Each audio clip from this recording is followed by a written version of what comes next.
இந்த பகுதி மக்களுடைய நீண்ட நாள் கோரிக்கை, இந்த பகுதி மக்களுடைய நீண்ட நாள் கோரிக்கை, இங்கே ட்ரெயின் விடவில்லை என்கின்ற கோரிக்கை இருக்கிறது. தண்டவாளங்கள் அமைத்து ட்ரெயின்கள் நிச்சயமாக விடப்படும்.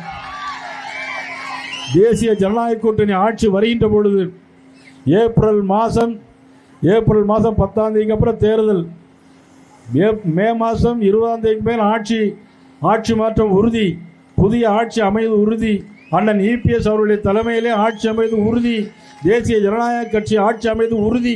அந்த நேரத்தில் உங்களுக்கு தண்டவாளங்களும் வரும், ரயில் வரும்.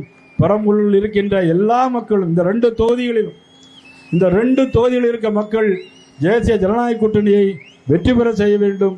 இது அற்புதமான கூட்டணி, ஆனந்தமான கூட்டணி. அது மட்டுமல்ல, புரட்சித் தலைவர் எம்ஜிஆர் உருவாக்கிய அற்புதமான இயக்கம் அனைத்து இந்திய அண்ணா திராவிட முன்னேற்ற கழகம். ஒழுக்கமான கட்சி எதெல்லாம் பாரதிய ஜனதா கட்சி, அனைத்து இந்திய அண்ணா திராவிட முன்னேற்ற கழகம். ஒழுக்கமான தலைவர்கள் பாரதமர் நரேந்திர மோடி அவர்கள், ஒழுக்கமான தலைவர் புரட்சித் தலைவர் எம்ஜிஆர் அவர்கள், புரட்சித் தலைவர் அம்மா அவர்கள். அவருடைய வழியிலே தான் இந்த ஆட்சி தொடர வேண்டும். அதற்காக நாம் அனைவரும் ஒன்றுபட்டு பாடுபட வேண்டும். ஒன்று கூடுவோம், வெல்வோம். நன்றி, வணக்கம்.